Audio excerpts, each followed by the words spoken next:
Bakit nandito ang matandang parasitang iyon? Wala kaming puwang para sa'yo. Ang mga sigaw ni Megan ay umalingaw-ngaw sa bahay ko sa tabing dagat na parang isang sampal sa kaluluwa. Nandoon ako, nakatayo sa pasukan ng sarili kong bahay, nanginginig ang mga susi sa kamay ko, pinagmamasdan ang manugang kong babae na nakatitig sa akin nang may suklam mula sa terasa. Maaga akong dumating noong Biyernes ng umaga, umaasang matatagpuan kong walang tao at tahimik ang kanlungan ko gaya ng dati. Sa halip, sinalubong ako ng isang tanawing hindi ko malilimutan. Ganap nang sinakop ng pamilya ni Megan ang bahay ko. May hindi bababa sa 3 hindi kilalang sasakyan sa aking daanan, malakas na tugtugan mula sa sala at amoy ng nasunog na pagkain ang paligid. Nagkakandara pa ang mga bata sa aking deck, sumisigaw at naglalaro ng soccer laban sa mga paso ng pulang geranium na inaalagaan ko sa loob ng maraming taon. Ang damuhan na ako mismo ang nag-ahit tuwing katapusan ng linggo ay natapakan at puno ng mga basurang lata ng beer. Ang mga upuang wicker na binili ko ng may labis na pagmamahal noong nakaraang taon ay natabunan ng basang tuwalya at maruruming damit. Ang aking magandang hardin ay para ng larangan ng digmaan pagkatapos ng isang sobrang gulo na party. Nang makita ako ni Megan, hindi siya nagpakita ng kahit kaunting hiya. Sa halip, nakatayo siya ng matatag sa pangunahing pintuan na para bang siya ang may-ari ng lugar. Suot niya ang isa sa mga paborito kong apron, yung bordado ko ng sarili kong kamay, 10 taon na ang nakalipas. May malamig na tingin ang mga mata niya na kilala kong mabuti. Iyon ang palagi niyang ibinibigay sa akin sa mga hapunan ng pamilya kapag inakala niyang walang nakakakita. "Megan, hindi ko alam na nandito ka," sabi ko. Sinisikap hanapin ang pinakakalmadong tinig na posible sa aking masikip na dibdib. Tahanan ko ito. Dinarayo ko na ito tuwing holiday weekend sa loob ng 20 taon. Tumawa siya. Isang tawa na napakasuplada na nagpababa sa akin at nagparamdam na ako'y walang kabuluhan. "Oh, sige na," pangiinsulto niya. "Sinabi sa akin ni Robert na pwede naming gamitin ang bahay hanggat gusto namin. Bukod pa rito, may ginagawa naman kaming produktibo rito. Pumupunta ka lang para magreklamo at istorbohin ang aming mga plano ng pamilya." Lumitaw pa ang iba pang mga tao sa likuran niya. Ang kapatid niyang si Veronica kasama ang 2 niyang teenager, ang nanay niyang kulay balahibo ang buhok, na tumingin sa akin na para akong isang mananakaw at 3 pang taong hindi ko man lang kilala. May isang matandang lalaki na nakasuot ng Hawaiian shirt na tila tsunya, isang dalaga na may sanggol sa bisig, at isa pang lalaki na kalmado lang naninigarilyo sa balkonahe ko na para bang walang nangyayari. Tinitigan nila akong lahat na may halo ng inis at gulat, na para bang ang presensya ko sa sariling bahay ay isang malaking abala. Lumapit ang ina ni Megan at tiningnan ako mula ulo hanggang paa ng may paghamak.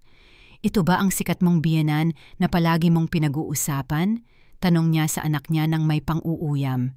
Akala ko mas nakakatakot siya. Mukha namang pangkaraniwan lang. Ang malisyosong halakhak ng iba ay tumusok sa akin na parang karayom. Nandoon ako sa edad na 70, nakasuot lang ng simpleng damit biyahe, hinuhusgahan ng mga estranghero sa sarili kong ari-arian. "Nasaan si Robert?" Tanong ko, ramdam kong bumibilis ang tibok ng puso ko. Dapat nandito ang anak ko, siya ang magpapaliwanag ng lahat. May hindi ba pagkakaintindihan?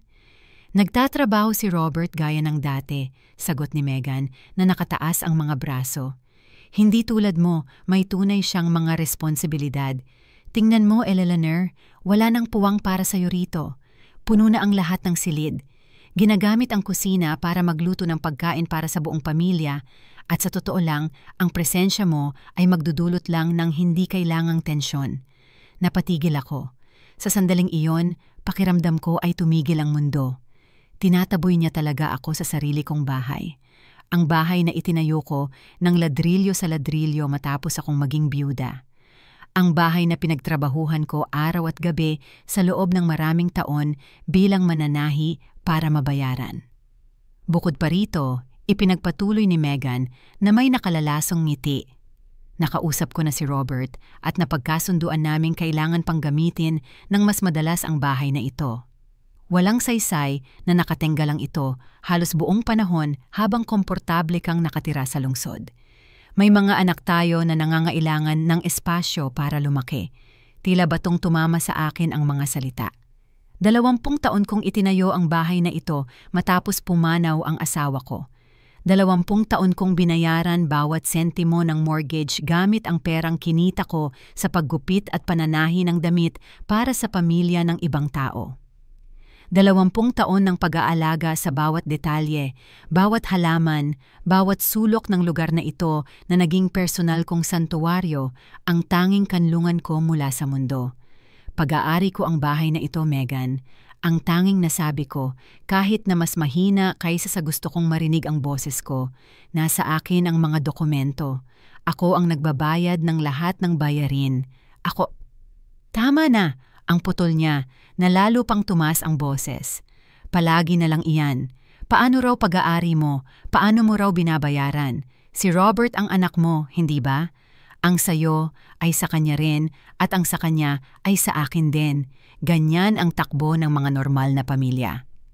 Tumigil sa paglalaro ang mga bata at nakatitig sa akin ang lahat ng tahimik.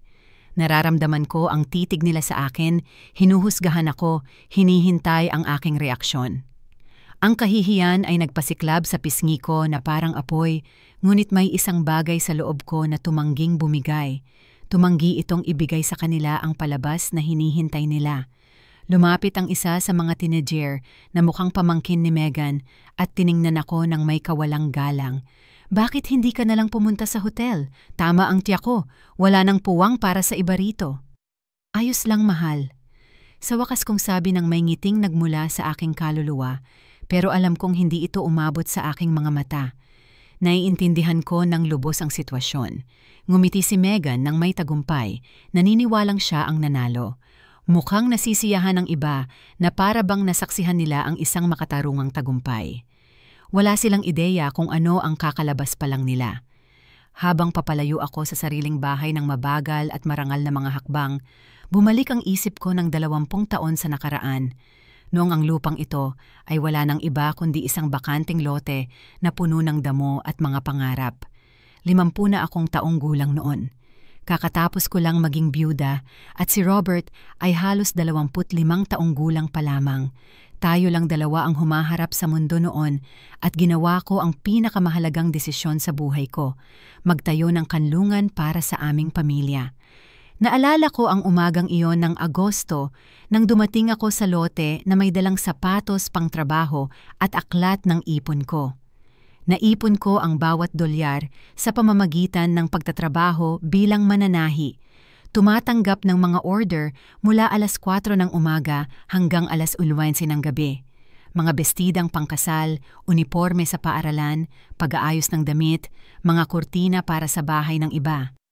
Nagdugo ang mga daliri ko ng libu-libong beses sa makinang panahi na pag-aari ko pa rin. Ngunit bawat tahi ay isang ladrilyo na mas malapit sa aking pangarap. Tinitigan ako ng arkitekto nang may pag-aalinlangan nang sinabi kong gusto kong magtayo ng bahay sa tabing dagat bilang isang biyudang mananahi.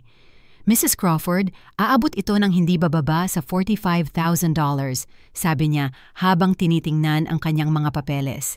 Sigurado ka bang kaya mong bayaran ang gastusing ito? Hinugot ko ang aking bankbook at inilagay ko ito sa harap niya. Mayroon akong eksaktong $45,000 na naitipon, sentimo kada sentimo. Sinamahan ako ni Robert noong unang araw na dumating ang mga manggagawa. Nagniningning ang kanyang mga mata sa tuwa nang makita niyang ginagawang pag-asa ng kanyang ina ang kahirapan. Ma, talagang magkakaroon tayo ng bahay sa tabing dagat? Tanong niya sa akin habang minamarka ko kung saan ilalagay ang mga pundasyon. Hindi lang basta magkakaroon tayo nito, anak, sabi ko. Itatayo natin ito gamit ang sarili nating mga kamay, at ginawa nga namin. Sa loob ng 2 taon, tuwing katapusan ng linggo, nagmamaneho ako papunta rito para subaybayan ang konstruksyon. Nagdala ako ng buhangin, nagpintura ng mga pader, at nagtanim ng bawat puno sa hardin. Sumasama si Robert sa akin kapag wala siyang klase sa kolehiyo. Sama-sama naming pinili ang mga tile sa kusina, ang creamy na kulay ng mga pader, at ang eksaktong posisyon ng bawat bintana para makapasok ang simoy ng dagat.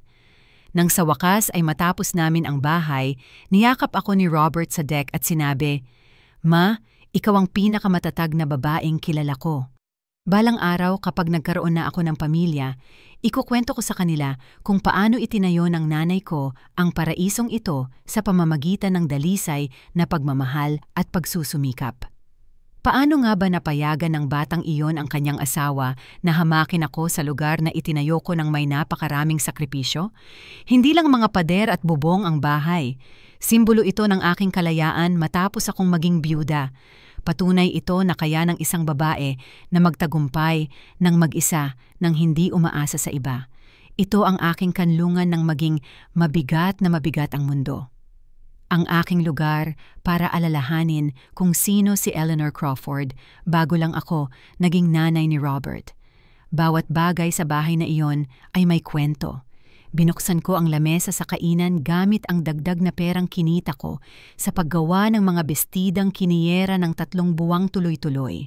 Ako mismo ang tumahi ng kurtina sa sala gamit ang telang nabili ko sa sale. Ang set ng mga kaldero sa kusina ay nagkakahalaga ng $200 na naitipid ko sa hindi pagbili ng bagong damit sa loob ng 1 buong taon. Pero ang pinakamasakit ay ang pag-alala sa lahat ng pagkakataong dumalaw rito si Megan bilang bisita. Sa unang mga taon ng kanyang kasal kay Robert, kumilos siya na parang isang mapagpasang manugang. "Naku, Ina Crawford, ang ganda ng bahay ninyo. Siguradong ipinagmamalaki ninyo ang lahat ng nagawa ninyo." Tinulungan niya akong magluto, naglaro sa mga bata sa tabing dagat, at nagdala pa nga ng mga bulaklak mula sa palengke kapag bumibisita sila. Kailan nga ba nagbago ang lahat? Kailan niya ako sinimulang tingnan na parang pasanin sa halip na bilang babaeng nagbigay sa kanya ng asawa? Marahil noong nakakuha si Robert ng mas mataas na sahod na trabaho at tumigil na siyang magtrabaho. O baka noong bumili sila ng sarili nilang bahay sa lungsod at nagsimulang magmalaki siya sa akin, ang biyudang mananahi na nakatira sa maliit na apartment. Matagal nang nandyan ang mga palatandaan pero hindi ko lang sila pinansin. Ang mga komento niya tungkol sa edad ko. "Ina Crawford, dapat mas nagpapahinga ka. Hindi maganda para sa edad mo ang magtrabaho ng ganoon kasipag." Ang mga mungkahi niya tungkol sa mga damit ko. "Bakit hindi ka bumili ng mas moderno? Maganda na ang kinikita ni Robert ngayon. Matutulungan ka niya." Ang mga pahiwatig niya tungkol sa bahay. Sayang naman na bakante ang bahay na ito halos buong araw. Ngayon naiintindihan ko na matagal na niyang pinaplano ito. Hindi kusang loob ang pagsalakay sa bahay ko. Pinagplanuhan ito, pinag-isipan, dinisenyo para humihiya sa akin at para agawin ang pinaghirapan kong pag-aari. Habang papalapit ako sa kotse ko, naramdaman ko ang isang bagay na matagal ko nang hindi naranasan. Isang dalisay na lamig ng galit na umaakyat mula sa tiyan hanggang lalamunan ko. Hindi ito ang bulag na galit na magpapasigaw sa'yo at magpapawala ng kontrol. Ito ay isang bagay na mas mapanganib pa. Ito ang matalinong galit ng isang babaeng nakaligtas sa kahirapan, pagkabalo at dekada ng mabigat na trabaho. Nagkamali ng malubha si Megan. Pinababa niya ang pagtingin kay Eleanor Crawford. Akala niya ako ay isang inosenteng matandang babae na mananatiling tahimik sa harap ng kahihiyan. Hindi niya alam na ang kinakalaban niya ay isang babaeng nagtayo ng isang imperyo ng dolyar sangguni, nagpalaki ng anak ng mag-isa, at hinarap ang mundo ng walang hawak at nagwagi. Ngunit ang pinakamasakit sa akin ay hindi ang pagtataksil ni Megan, kundi ang tahimik na pagtataksil ni Robert. Ang anak ko, ang batang inalagaan ko noong may lagnat siya, ang binatang sinuportahan ko sa kolehiyo, ang lalaking nangakong palagi akong poprotektahan, ay hinayaan ang kanyang asawa na ituring akong basura sa sarili kong bahay. Sumakay ako sa kotse ko at sinindihan ang makina. Kailangan kong maghanap ng hotel para sa gabing iyon, pero pansamantala lang iyon, pansamantala lang talaga, dahil nagdeklara si Megan Dyson ng isang digmaan na wala siyang alam kung paano labanan, at ako ay isang veterano. Nagkakahalaga ng $85 kada gabi ang Golden Sands Hotel. Perang hindi ko pinlano na gastusin dahil dapat natutulog ako sa sarili kong kama, sa sarili kong bahay. Pero naroroon ako, nagrerehistro na parang ibang turista habang ang bahay ko ay sinasakop ng mga mananakop na inakala nilang karapatan nila ang ari-arian ko. Hindi ako makatulog nung gabing iyon. Sa tuwing ipipikit ko ang mga mata ko, nakikita ko ang mayabang na ngiti ni Megan. Naririnig ko ang nakalalasong salita niya. Nararamdaman ko ang kahihiyang sumusunog sa loob ko. Alas 6 ng umaga, gising na ako, umiinom ng kape at pinaplano ang susunod kong hakbang. Nagpasya akong bumalik sa bahay para subukang makipag-usap ng kalmado. Baka nagkaroon lang ng hindi pagkakaunawaan. Baka nag-react ng masama si Megan dahil sa stress na magkasama-sama ang buong pamilya. Baka dumating si Robert at wakasan ang sitwasyon. Pagkatapos ng lahat, anak ko siya. Siya lang ang nakakaalam ng lahat ng isinakripisyo ko para sa bahay na iyon. Pagdating ko ng alas 8 ng umaga, nakita kong nakasara ang harapang pinto, ang sarili kong pinto. Kinailangan kong kumatok sa kampanilya ng sariling bahay ko na parang bisita. Si Veronica, ang kapatid ni Megan, ang sumagot, nakapajama pa at mukhang naiinis. "Anong gusto mo ngayon?" tanong niya, hindi man lang ako binati. "Magandang umaga," sagot ko ng may buong dangal hanggat maaari. Pumunta ako para kunin ang ilan sa mga personal kong gamit at kailangan kong kausapin si Megan tungkol sa sitwasyong ito. Natutulog si Megan at wala na rito ang mga gamit mo. Inilagay namin ang mga iyon sa mga bag sa garahe para hindi makasagabal. Ang mga gamit ko nasa mga bag sa garahe. Parang sinaksak ako sa dibdib. Anong ibig mong sabihin na nasa bag ang mga gamit ko? Bahay ko ito, Veronica. Lahat ng nasa loob ay akin. Tingnan mo, ma'am, ayokong magkaroon ng gulo, pero ipinaliwanag sa akin ni Megan ang buong sitwasyon. Pinayagan siya ni Robert na gamitin ang bahay at ayos na kayo, di ba? Hindi ko alam kung bakit nandito ka para gumawa ng gulo ngayon. Pinasok niya ako, pero pakiramdam ko ay isang ilegal na pasok sa sarili kong bahay. Iba ang amoy. Amoy ng hindi pamilyar na pagkain, sigarilyo at murang pabango. Ang sala ko ay puno ng mga inflatable na kutsyon at damit na nakakalat saan man.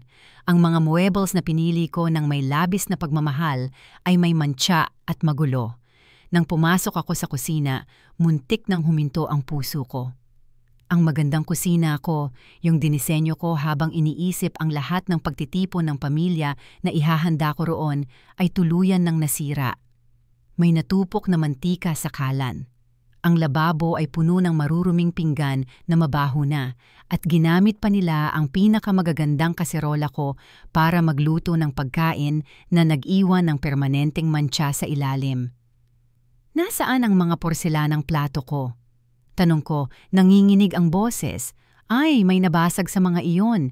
Naglalaro ang mga bata at alam mo naman kung ano sila. Sabi ni Megan, luma na raw yon. Gayunpaman, ang mga pinggang porselana ko, yung binili ko ng paisa-isa sa loob ng maraming taon, inipon ko para makumpleto ang set, yung ginagamit ko lang sa mga espesyal na okasyon dahil iningatan ko silang parang kayamanan, ay nabasag at itinapon, na para bang walang halaga. Umakyat ako sa hagdanan papunta sa master bedroom ko, ang santuwaryo kung saan ko pinlanong magpahinga nitong mga nakaraang araw. Bukas ang pinto at nasa loob si nanay ni Megan, nakasuot na, inaayos ang mga damit sa aparador ko na para bang sa kanya iyon. Pasensya na, sabi ko, pinipilit kong panatilihin ang aking kalmado. Ito ang silid ko. Oh, ipinaliwanag sa akin ng anak kong si Megan ang lahat. Huwag kang mag-alala, aalagaan ko ng mabuti ang mga gamit. Tingnan mo, inayos ko pa nga ang mga damit mo sa mga bag na ito para hindi sila masira. Ang mga bestida ko, ang mga blusa ko, ang mga sapatos ko, lahat ng personal kong damit ay isiniksik sa mga plastic bag na para bang basura para sa donasyon. May 2 batang hindi ko kilala ang natutulog sa kama ko, at ang mga paborito kong unan ay nasa sahig na puno ng mantsa. Ma'am, kailangan kong alisin ninyo ang mga batang ito sa kama ko, sabi ko ng matatag. Ang kama mo? Pang-iinsulto niya. Nako, sige na. Sinabi sa akin ni Megan na hindi mo nagagamitin ang kwartong ito. Kailangan matulog ng komportable ang mga bata, hindi sa sahig. Para akong nabubuhay sa bangungot. Sa sarili kong bahay, tinatrato nila ako na para akong nanghihimasok, na para bang walang kahulugan ang 30 taon kong pagsusumikap at sakripisyo, na para bang ang karapatan ko sa pag-aari ay pabirong kapritsyo lang ng isang matandang babae. Bumaba ako ng hagdan, nanginginig sa sama ng loob at hinanap si Megan. Nahanap ko siya sa terasa, umiinom ng kape mula sa isa sa mga paborito kong tasa, nakasuot ng aking bathrobe, nakikipag-usap sa telepono na para siyang may-ari ng bahay. Oo ma, maganda ang bahay. Huwag kang mag-alala na ayos ko na lahat. Naintindihan ng biyenan kung ano na ang kalagayan ngayon. Tumatawa siya habang nagsasalita na para bang nakakatawa ang aking kahihiyan. Nang makita niya ako, pinutol niya ang tawag at tiningnan ako ng may inis. Anong ginagawa mo rito ng ganito kaaga? Akala ko malinaw na wala ng pwesto para sa'yo rito. Megan, kailangan nating mag-usap. Legal na akin ang bahay na ito. Ako ang nagbabayad ng buwis. Ako ang nagbabayad para sa pagpapanatili. Nasa akin ang lahat ng dokumento. Wala si Robert karapatang payagan kang gumamit ng ari-arian ko nang hindi niya ako kinukonsulta. Oh, wag mo nang simulan ang drama mong legal. Anak mo si Robert, hindi ba? Namamana ng mga anak ang ari-arian ng kanilang magulang. Normal lang yan. Bukod pa rito, mas inaalagaan namin ang bahay kaysa sayo. Tingnan mo kung gaano ito kasagana sa pamilya. Ang saya nga tingnan. Masaya? Sinira mo ang kusina ko. Binasag mo ang mga plato ko at inilagay mo ang mga damit ko sa mga bag na parang basura. Aba, marami kang lumang gamit na hindi nakapakipakinabang. Sinamantala namin ang pagkakataon para maglinis ng todo. Ginawan ka namin ng pabor, hindi ako makapaniwala sa naririnig ko. Pinasok ng babaeng ito ang bahay ko, sinira ang mga gamit ko, hinamak ang alaala ko at ang mga alaala ko, tapos nagkaroon pa siya ng lakas ng loob na sabihing pabor ang ginawa niya sa akin. Nasa saan si Robert? Tanong ko ng huli. Sinabi ko na sa iyo na nagtatrabaho siya. Pero huwag kang mag-alala, sang-ayon siya ng lubos sa lahat ng ito. Sa katunayan, ideya niya ito. Sinabi niya, panahon na para magamit ang bahay na ito sa isang produktibong bagay sa halip na nakatenggalang na walang laman, naghihintay sa iyong paminsan-minsang pagbisita. Ang kasinungalingang iyon ang sumira sa puso ko. Kilala ko ang anak ko ng higit sa sinuman. Hindi kailanman magpaplano si Robert ng ganito sa likod ko. Pero bakit hindi siya nandito para ipagtanggol ako? Bakit niya pinapayagan ang asawa niya na ganito ang pagtrato sa akin? Megan, linawin ko lang sa'yo. Hanggang bukas palayasin mo na ang buong pamilya mo sa bahay ko. Tatapusin ko na ang sitwasyong ito ngayon. Tumawa siya ng malupit, isang tawa na kilala ko ng husto. Ano? Tatawagan mo ba ang pulis? Idemanda mo ba ang sariling anak mo? Huwag kang magbiro, Eleanor. Alam mong wala kang magagawa laban sa amin. Magkakapamilya tayo.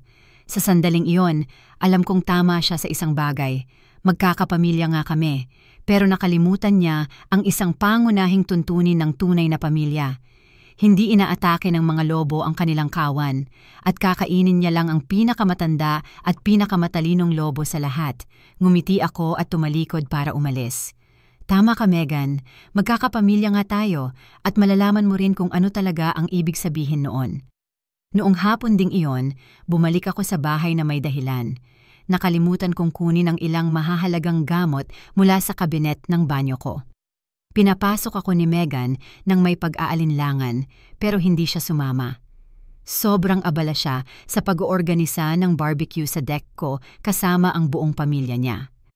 Habang umaakyat ako sa hagdan papunta sa banyo, sinamantala ko ang pagkakataon para masuri ng mabuti ang pinsalang ginawa nila sa bahay ko. Ang aking natuklasan ay mas masahol pa kaysa sa inakala ko. Hindi lang sinakop ng ina ni Megan at ng mga hindi kilalang bata ang pangunahing silid-tulugan ko, inilipat pa nila ang vanity ko, kiniskis ang salamin gamit ang matulis na bagay at ginamit ang mga drawer ko para paglagyan ng kanilang maruruming panloob. Ang banyo ay isang bangungot.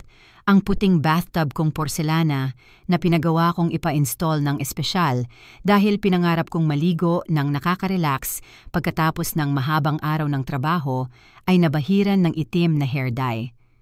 Ang mga tuwalyang hinabing kamay ko ay itinapon sa sahig, marumi at mabaho. Naubos ang mga produktong pampaganda at pangangalaga sa katawan ko. Malamang ginamit ng lahat ng babae sa pamilya ni Megan. Ngunit ang tunay na nagpatingin sa akin ng galit ay ang aking natuklasan sa lihim kong aparador. Sa likod ng pangunahing aparador, may maliit akong espasyo kung saan inilalagay ko ang pinakamahalagang dokumento at ilang sentimental na gamit. Ito ang sobrang pribadong lugar ko na walang ibang nakakaalam na umiiral. Nadiskubre at nilabag ang espasyo. Magulo ang pagkakalagay ng aking mga dokumento, ang iba nasa sahig. Wala na ang alahas na minana ko mula sa aking ina. Nakakurubot ang mga titulo ng bahay na para bang may careless na sumuri at humawak nito. Ngunit ang pinaka-nakakabahalang bagay ay ang makakita ng mga papel na hindi sa akin, mga legal na dokumento na may pangalan ni Robert at Megan. Kinuha ko ang mga ito nang nanginginig ang mga kamay at mabilis na binasa. Isang kahilingan ito para ilipat ang pagmamay-ari ng ari-arian. Gusto nilang ilipat ang bahay sa pangalan ni Robert na nagsasabing ako dahil sa aking katandaan at lumalalang kondisyon sa pag-iisip ay hindi na kayang pamahalaan ang mahahalagang ari-arian. Lumalalang kondisyon sa pag-iisip. Ako, ang babaeng perpektong nakapamahala sa kanyang pananalapi sa loob ng 70 taon, na nakapagtayo ng kayamanan mula sa wala, na patuloy na nagtatrabaho at pinananatili ang kanyang pinansyal na kalayaan. Gusto nilang ideklara akong mentally incompetent para nakawin ang bahay ko. May petsa ang papel noong nakaraang linggo. Pinatunayan nito na hindi kusang loob ang pagsalakay sa bahay ko. Bahagi ito ng isang masalimuot na plano para makuha ang pagmamay-ari ng aking ari-arian gamit ang batas para sa kanilang kalamangan. Sa ibaba ng mga papeles, may nakita akong nakapangilabot sa akin, isang appraisal ng real estate. Tinantiyan nila ang bahay ko sa tabing dagat sa halagang $300,000 at may nakasulat na nota sa kamay ni Megan.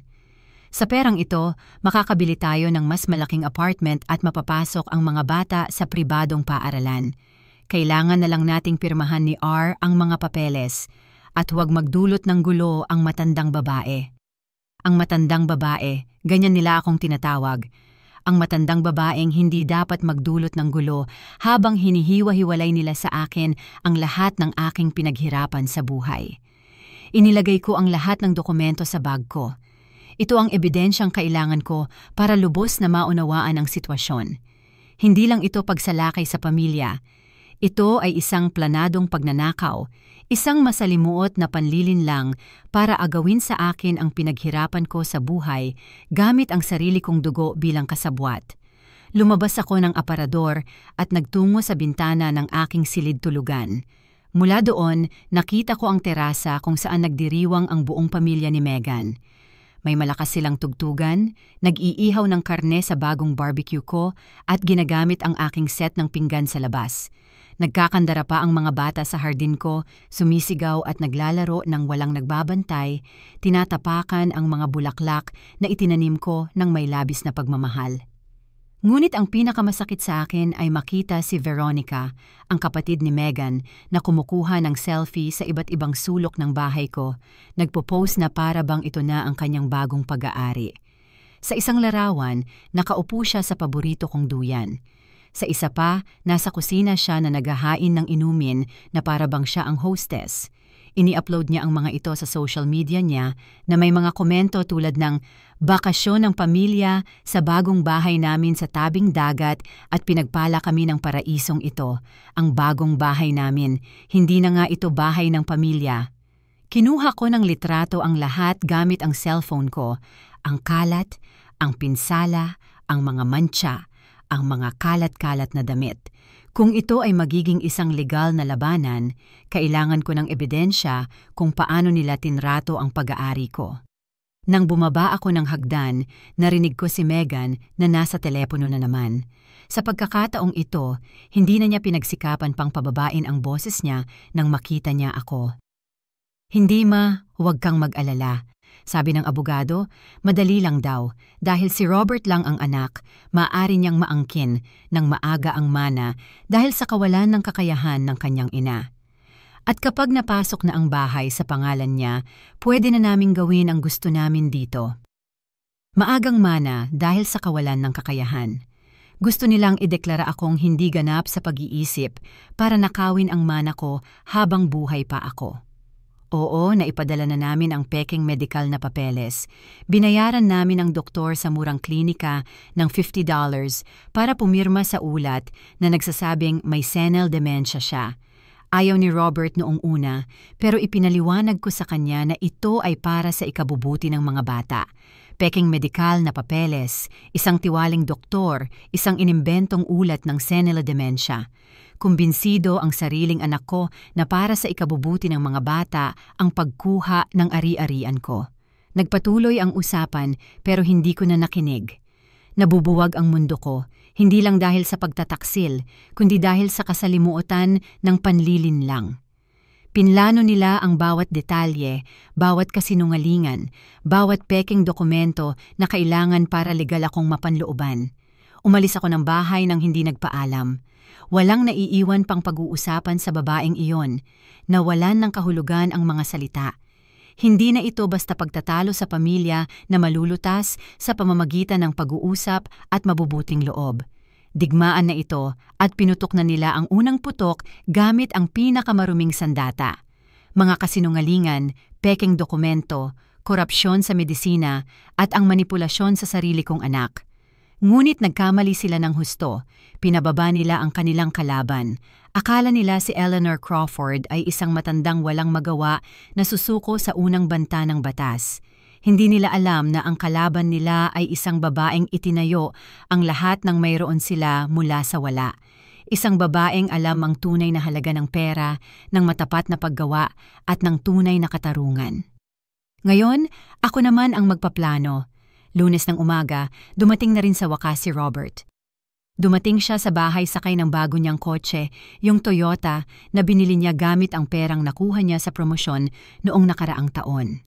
Nakita ko siyang nagparada sa driveway ko na parang walang nangyari, na parang hindi sinakop ng pamilya niya ang bahay ko at sinira ang buhay ko sa loob ng isang katapusan ng linggo. Naghihintay ako sa kanya sa terasa ng hotel, pinagmamasdan ang bahay ko gamit ang binoculars na binili ko sa isang tindahan ng kagamitan sa Palakasan. Hindi ako nakatulog buong gabi, inayos ko ang lahat ng dokumentong nahanap ko, kumukuha ng mga tala at naghahanda para sa sandaling ito.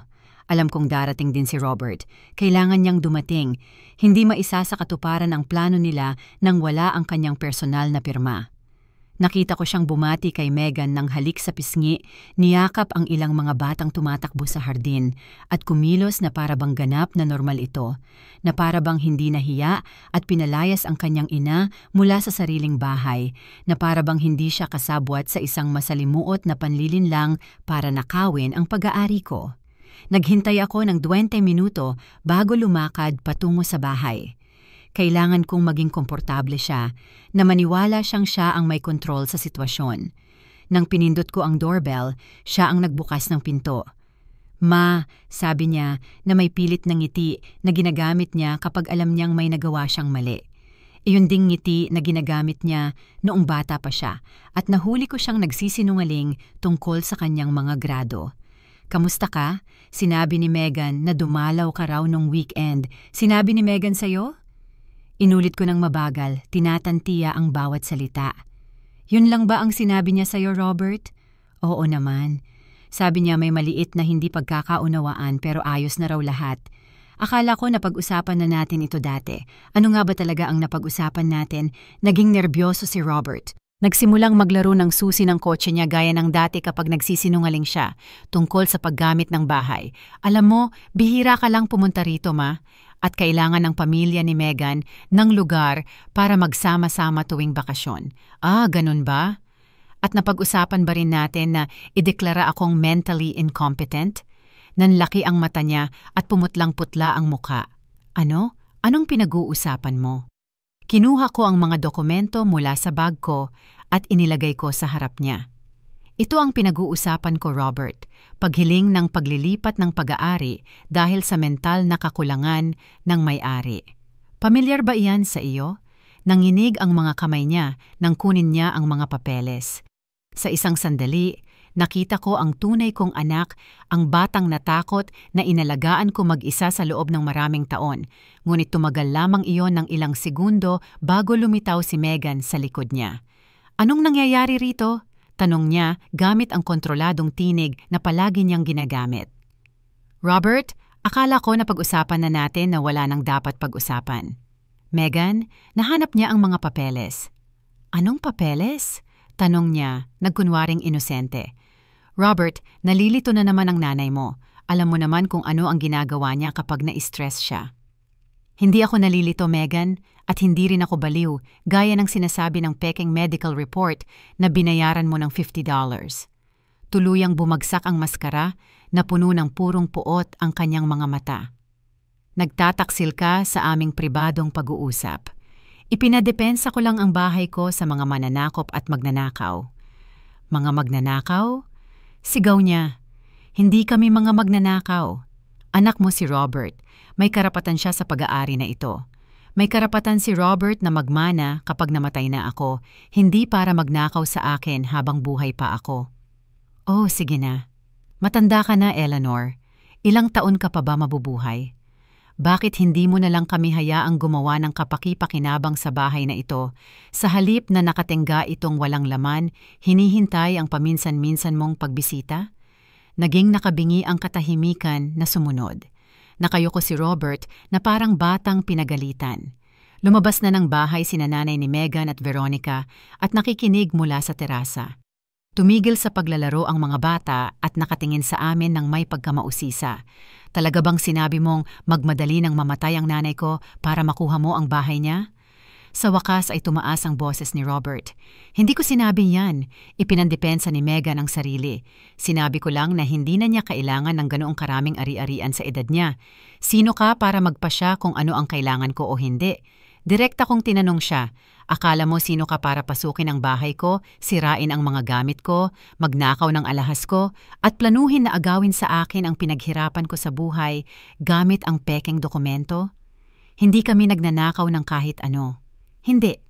Kung ganoon, nasaan ang mga hikaw na perlas na iniwan sa akin ng nanay ko? Nasaan ang gintong relo ng yumaong asawa ko?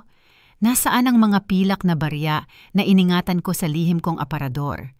Nagulat si Robert nang tumingin sa akin. "Anong pilak na barya?" "Yung alam ng asawa mo dahil pinag-aralan niya lahat ng pribadong dokumento ko para maghanap ng paraan para magnakaw sa akin. Kasinungalingan iyan." Sumigaw si Megan, pero ang mukha niya ang nagkanulo sa kanya. "Robert, sabi ko sa anak ko nang may pinakakalmadong boses na kaya kong gawin. Kailangan kitang sabihan ng totoo ngayon din. Alam mo ba yung mga papeles para sa paglilipat ng ari-arian?" Sasabi ko sa kanya. Sigaw ni Megan sa kanya. "Sabihin mong alam mo. Sabihin mong pumayag ka. Sabihin mong panahon na para isipin mo ang tunay mong pamilya imbes na palagi kang sumusunod sa nanay mo buong buhay mo. Tumahimik ka, Megan." Sa wakas ay sumabog si Robert. "Tumahimik ka na lang." Naging tahimik kaming lahat. Hindi kailanman sumigaw si Robert sa kanyang asawa. Tahimik siyang tao. Iniwasan niya ang alitan. Palagi niyang hinahanap ang kapayapaan ng pamilya. Nakakagulat para sa lahat na makita siyang mawalan ng kontrol ng ganoon. "Nanay," sabi niya habang may luha sa mata, hindi ko kailanman gustong umabot sa ganito. Pero alam mo ang tungkol sa mga papeles, hindi ba?" "Oo o hindi." "Oo," bulong niya. "Alam ko." Nabiyak ang puso ko sa libong piraso. Isa ang malaman na pinaghihinalaan kong ipinagkanulo ako ng anak ko at iba naman ang marinig itong kumpirmahin sa sarili niyang boses at pati na rin ang pekeng medical report. Sinabi ni Megan na formalidad lang iyon na kailangang gawin ng lahat ng anak kapag umabot na sa isang edad ang kanilang mga magulang. Na normal lang iyon na para protektahan ka. Protektahan ako mula sa Robert? Mula sa paggawa ng mga maling desisyon sa pera mo. Anong maling desisyon? Ang paggastos ko ng pera ko sa bahay ko para sa bakasyon ko? Hindi pero tama si Megan na halos walang tao sa bahay ng karamihan ng oras at may mga gastusin tayo. May mga anak tayo na nangangailangan at yan ang dahilan kung bakit pinili mong magnakaw sa akin imbis na humingi ng tulong sa akin. Hindi ka namin ninanakawan, putol ni Megan muli. Tinutulungan ka naming maging mas praktikal sa pera mo. Tinutulungan ninyo akong maging praktikal sa pamamagitan ng pag-fake ng medical report, pag-imbento na may demensya ako, at paglusob sa bahay ko na parang mga magnanakaw? Tama na yan, sumigaw si Megan. Robert, sabihin mo na sa kanya ang totoo ng isang beses na lang. Sabihin mong nakausap mo na ang abogado, na handa na ang mga papeles, at ang kulang na lang ay ang pirma mo para mailipat ang ari-arian. Sabihin mong panahon na para kumilos ka bilang lalaki at hindi bilang masunuring anak. Tumingin sa akin si Robert na puno ng hiya at sakit ang mga mata. Ma, pasensya na talaga.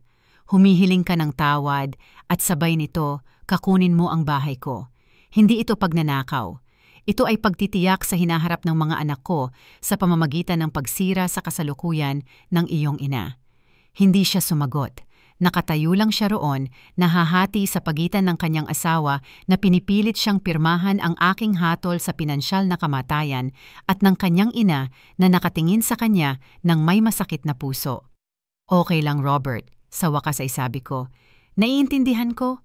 Alam ko kung nasaan ang iyong katapatan. Lumiko ako para bumalik sa kotse ko, ngunit tumigil at lumingon para tignan silang lahat.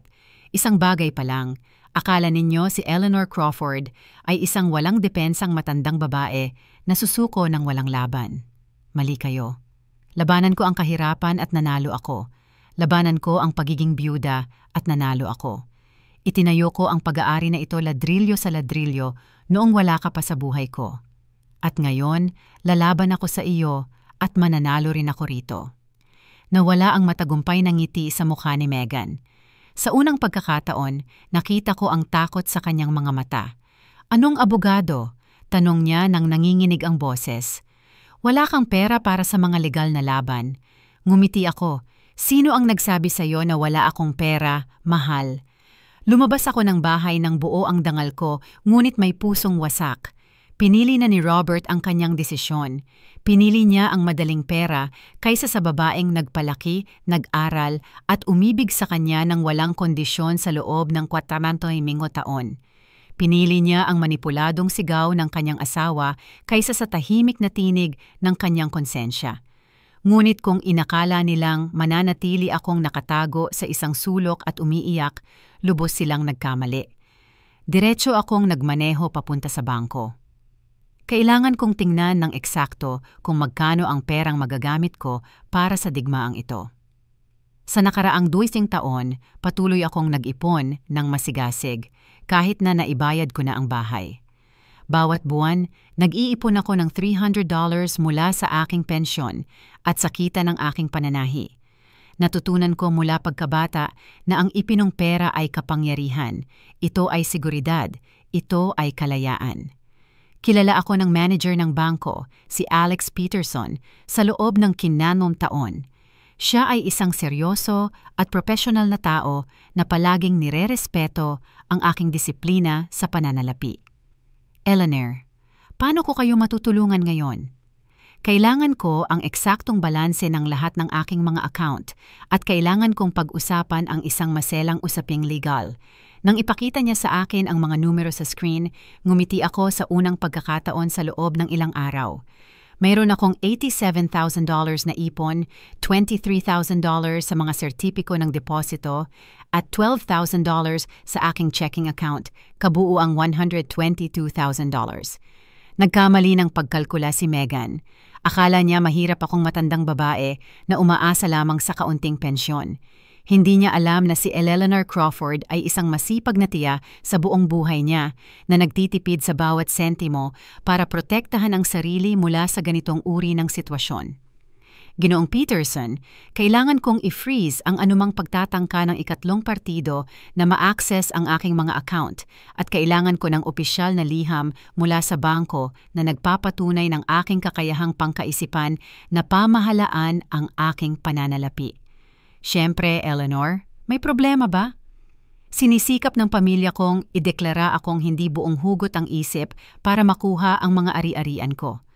Naging seryoso ang mukha niya. Napakaseryoso niyan. Kailangan mo ba ng rekomendasyon para sa isang espesyalistang abogado? Oo, pakiusap. Binigay niya sa akin ang pangalan at numero ng telepono ni Thomas Gallagher, isang abogado na dalubhasa sa batas pamilya at pandaraya sa ari-arian. Siya ang pinakamahusay sa ganitong uri ng mga kaso. Sabihin mong ako ang nagpadala sa iyo. Lumabas ako ng bangko na may bagong sigla sa aking mga ugat. Hindi lang ito ang kapanatagan ng loob dahil alam kong may pinansyal akong kakayahan para ipagtanggol ang sarili. Ito ay ang kalinawan ng isip dahil may konkretong plano ng aksyon. Tinawagan ko si Thomas Gallagher mula sa parkingan ng bangko. Binigyan ako ng kanyang sekretarya ng appointment para sa parehong hapon na iyon. Makikita ka ng abogado sa 4:00. Urgent kasi, di ba? Napaka-urgente. Ginugol ko ang natitirang bahagi ng umaga sa pag-aayos ng lahat ng dokumentong nakalap ko. Ang pekeng papeles ng paglilipat ng ari-arian, mga larawan ng pinsala sa bahay ko, ang listahan ng mga ninakaw na gamit, at mga kopya ng lahat ng lehitimong titulo ng aking mga ari-arian. Nagprint din ako ng mga screenshot mula sa social media ni Veronica kung saan ipinagmamalaki niya ang bago niyang bahay sa tabing dagat. Nang 4:00, nakaupo na ako sa eleganteng opisina ni Thomas Gallagher. Isa siyang lalaki na nasa kalagitnaan ng 60 taon, may kulot na buhok, matatalas ang mga mata, at may professional na asal na agad nagbibigay tiwala. Ginang Crawford, ikwento mo sa akin ang lahat mula sa simula. Huwag mong laktawan kahit isang detalye. Inilahad ko ang buong kwento. Ang pagsalakay sa bahay ko, ang mga pagmamaliit kay Megan, ang mga pekeng dokumento, ang pekeng ulat medikal, ang ninakaw na alahas, ang pagtataksil ni Robert. Kumuha siya ng detalyadong tala at nagtanong ng mga eksaktong tanong na nagpapakita ng kanyang karanasan sa ganitong uri ng mga kaso. Mayroon ka bang orihinal na mga dokumento ng pag-aari? Oo, lahat ng iyon. Ang bahay ay 100% sa pangalan ko. Ako ang nagbayad ng bawat sentimo ng konstruksyon at nasa akin ang lahat ng resibo mula sa nakaraang 20 taon. Nasuri ka na ba ng doktor na di umano'y pumirma sa ulat ng demensya? Hindi ko pa siya nakita kahit kailan sa buhay ko. Hindi ko nga alam ang pangalan niya. Napakaganda. Iyon ay panlilin lang sa medikal na dokumento. Isang krimeng federal. Meron ka bang anumang dokumentasyon para sa ninakaw na alahas? Sigurado akong meron. Ang ilan dito, lalo na ang relo ng yumaong asawa ko, ay may siguro na nagkakahalaga ng $3,000. Ngumiti si Thomas. Ginang Crawford, matibay ang kaso mo. Napakatibay. May trespassing, pagnanakaw, panlilinlang sa dokumento, tangkang pandaraya sa ari-arian, at posibleng korupsyon sa medikal.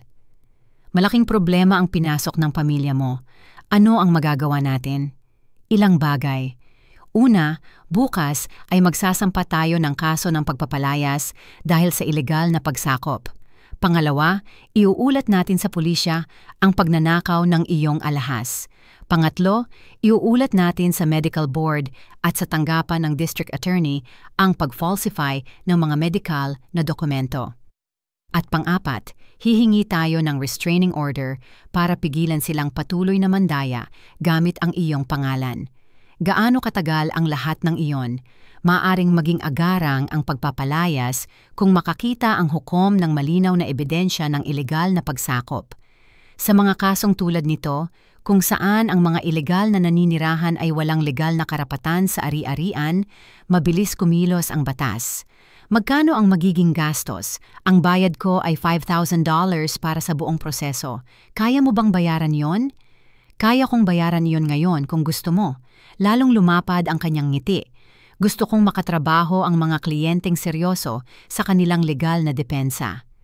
Ginang Crawford, inakala ng pamilya ninyo na isang walang magawang matandang babae kayo, pero nagkamali sila. Isang handang babae kayo. 70 taon na akong naghahanda para ipagtanggol ang sarili ko mula sa mundo, abogado. Hindi ako titigil ngayon. Napakagandang saloobin. Isang mahalagang tanong, handa ba kayong dalhin ito hanggang dulo? Dahil kapag sinimulan na natin ang prosesong ito, malamang na hindi na maaayos ang relasyon ninyo ng anak ninyo. Nanahimik ako sandali, iniisip si Robert. Ang batang dati siyang naging, ang lalaking sana ay naging siya, ang duwag na naging siya. Abogado, ipinagkanulo ako ng anak ko para sa pera, idineklara akong hindi ganap sa pag-iisip para sa pera, at ipinahiya ako sa publiko para sa pera. Kung ang relasyon namin ay madaling masira dahil sa pera, hindi ito kailanman naging tunay na relasyon. At kung susubukan niyang magsisisi at humingi ng tawad habang isinasagawa ang proseso, dapat sana ay naisip niya iyon bago pumirma ng mga papeles para magnakaw sa akin. Hindi na mabilang ang paghingi ng tawad pagkatapos mahuli. Tumango si Thomas ng may paggalang. Naiintindihan ko. Itutuloy natin ang lahat. Sa madaling araw, isasampa natin ang lahat ng kaso. May isa pa, abogado. Gusto kong maunawaan nila na lubos nilang minaliit ang kanilang kalaban. Gusto kong matutunan nila na ang mga kahihinatnan ng pagtaksil sa pamilya ay totoo at permanente. Ano ang nasa isip mo? Gusto kong maging pampubliko ang kasong ito. Gusto kong malaman ng lahat ng kanilang mga kaibigan, kapitbahay at kakilala kung ano mismo ang ginawa nila. Gusto kong maging kasing taas ng legal na gastos ang sosyal na gastos ng kanilang pagtataksil. Pampubliko ang mga tala ng korte at maaari nating siguraduhin na marinig ng lokal na media ang tungkol sa isang ganitong kahiyahiyang kaso. Umalis ako sa opisina na iyon na ibang-iba ang pakiramdam kaysa noong pumasok ako. Hindi na ako si Eleanor Crawford, ang inararo at nahiyang ina. Ngayon, ako na si Eleanor Crawford, ang babaeng ipinagtatanggol ang sarili gamit ang lahat ng legal na sandata na nasa kanyang kapangyarihan. Nang gabing iyon, mula sa aking silid sa hotel, tinawagan ko ang kapatid kong si Laura sa Texas. Ikinuwento ko sa kanya ang buong pangyayari. Eleanor, hindi ako makapaniwala na gagawin iyon ni Robert matapos ang lahat ng isinakripisyo mo para sa kanya. Hindi na mahalaga kung ano ang isinakripisyo ko, Laura. Ang mahalaga ay kung ano ang makukuha ko pabalik. Kailangan mo ba ng tulong ko? Hindi, kapatid. Kailangan kong labanan itong digmaan ng mag-isa. Pero salamat sa alok. Binaba ko ang telepono at umupo sa kama, nakatingin sa bahay ko. Mula sa bintana ng hotel, nakita ko ang mga ilaw na nakabukas, ang musika ay patuloy na tumutugtog. Ang selebrasyon ay nagpapatuloy na para bang walang nangyari. Bukas ay magiging ibang araw na para sa kanila lahat. Ngumiti ako sa dilim. Bumalik na sa digmaan si Eleanor Crawford. Noong Martes, alas 8 ng umaga, dumating si Thomas Gallagher sa bahay ko dala ang 3 legal na dokumento, isang pulis at isang pampublikong notaryo. Dumating ako sa eksaktong oras na iyon sakay ng taxi, nakasuot ng pinakamagandang kulay abukong Amerikana at may dalang folder na puno ng ebidensya. Nag-aalmusal ang pamilya ni Megan sa aking terasa nang makita nila ang karavanang panglegal sa daanan. Nakita kong nahulog ni Megan ang tasa ng kape nang makilala niya ang opisyal na plaka ng sasakyan ng pulis. "Magandang umaga," sabi ni Thomas sa isang professional at matatag na tinig. "Ako si Abogado Thomas Gallagher, legal na kinatawan ni Ginang Eleanor Crawford, ang lehitimong may-ari ng pag-aari na ito. Narito kami upang ihahatid ang agarang kautusan sa pag-alis dahil sa ilegal na pagsakop." Tumakbo si Megan palabas ng terasa, may itsurang panik sa muka. "Anong pinag-uusapan ninyo? Bahay ito ng asawa ko. May karapatan kaming narito." "Ma'am," sumagot ang pulis, "mayroon ba kayong dokumentong nagpapatunay ng legal na karapatan sa ari-ariang ito? Ang asawa ko, anak siya ng may-ari. Pinayagan niya ako." "Nasaan ang asawa ninyo sa ngayon?" "Nasa trabaho siya." Inilabas ni Thomas ang mga unang dokumento. "Narito, mayroon akong orihinal na titulo ang pag-ari na nakapangalan ng buo kay Ginang Eleanor Crawford. Mayroon din akong mga resibo ng buwis sa pag-ari para sa nakaraang 5 taon. Lahat ay binayaran ni Ginang Crawford. At mayroon din akong agarang utos ng pag-alis mula sa hukuman para sa paglabag ng walang pahintulot ng may-ari." Lumitaw ang ina ni Megan sa likod ng kanyang anak, kitang-kitang kinakabahan. "Ano ang nangyayari rito?" "Ano ang nangyayari?" Sabi ko ng kalmado ngunit matatag ang boses. "Iyon ay dahil pumasok kayo sa bahay ko ng walang pahintulot, sinira ninyo ang ari-arian ko, ninakaw ninyo ang mga gamit ko at sinubukan ninyong agawin ang pinaghirapan ko sa buhay gamit ang pekeng dokumento. Ngayon ay haharap kayo sa mga legal na kahihinatnan." Lumabas si Veronica ng bahay habang inirecord ang lahat sa kanyang telepono. Ito ay pang-aabuso sa matatanda. Baliw ang babaeng ito at inuharas niya kami. Dalaga, humirit ang pampublikong notaryo. Itigil mo kaagad ang pagre-record. Opisyal na legal na pagdinig ito at wala kang autoridad na idokumento ito. Kumuha pa si Thomas ng iba pang mga papeles. Mayroon din akong formal na reklamo dito para sa pagnanakaw ng alahas at mahahalagang gamit na may detalyadong listahan ng lahat ng nawawalang bagay at ang kanilang tinatayang halaga. Hindi kami nagnanakaw ng kahit ano. Sumigaw si Megan. Nasaan ang mga hikaw na perlas na pag-aari ng ina ni Mrs. Crawford? Tanong ng pulis. Hindi ko alam kung anong hikaw ang pinag-uusapan mo. At ang gintong relo ng yumaong asawa ni Mrs. Crawford na may insurance na $3,000. Tumahimik si Megan. Namula ang mukha niya sa hiya. Dagdag pa ni Thomas, may ebidensya kami ng pagfalsipika ng mga medikal na dokumento para subukang ideklara si Mrs. Crawford na mentally incompetent. Ito ay isang federal na krimen na mapaparusahan ng pagkakakulong. Mga medikal na dokumento? Tanong ng opisyal. Anong klaseng dokumento? Ipinakita ko sa kanya ang mga papel na nakita ko. Isang pekeng ulat na nagsasabing, may senile dementia ako na pinirmahan ng doktor na hindi kailanman ako sinuri, binayaran ng $50 para mapadali ang pagnanakaw ng aking ari-arian. Sinuri ng pulis ang mga dokumento at kumunot ang noo. Napakaseryoso nito, ma'am, sabi niya kay Megan. Nagbayad ka para sa isang pekeng ulat medikal? Ako hindi. Gusto lang namin siyang tulungan. Sobra na siyang matanda para pangasiwaan ang napakaraming ari-arian. At iyon ang dahilan kung bakit nagpasya kang nakawin ang bahay niya gamit ang pekeng dokumento. Biglang dumating si Robert, nagmamaneho ng buong bilis. Bumaba siya ng kotse na may mukha ng lubos na pagkadismaya.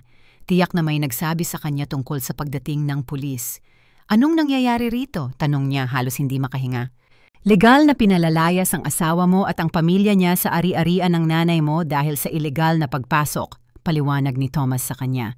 At ikaw, Ginoong Crawford, ay sinasangkot bilang kasabwat sa kasong tangkang pandaraya sa ari-arian. Pandaraya sa ari-arian? Ipinakita ko sa kanya ang mga dokumento, ang mga papeles sa paglilipat ng ari-arian na ipapapirma mo para nakawin ang bahay ko. Robert, ang mga papel na itinago ng asawa mo sa lihim kong aparador. Namutla si Robert. Ma, maipapaliwanag ko. Wala nang kailangang ipaliwanag. Nagdesisyon ka na. Pero ayaw kong umabot sa ganito. Ayaw mong umabot sa ano? Sa pagtatanggol ko sa sarili. Inaasahan mong manahimik ako habang ninanakaw nila ang pinaghirapan ko sa buhay. Lumapit si Megan kay Robert at bumulong ng isang bagay sa tenga niya. Tumango siya. Ano ang sinasabi sa'yo ng asawa mo, Robert? Tanong ko. Gusto niyang sabihin ko sa pulis na may problema ka sa pag-iisip na nag-iimbento ka ng mga bagay. Ano? At ano ang sasabihin mo? Tinitigan ako ni Robert sa mata sa unang pagkakataon matapos ang ilang araw.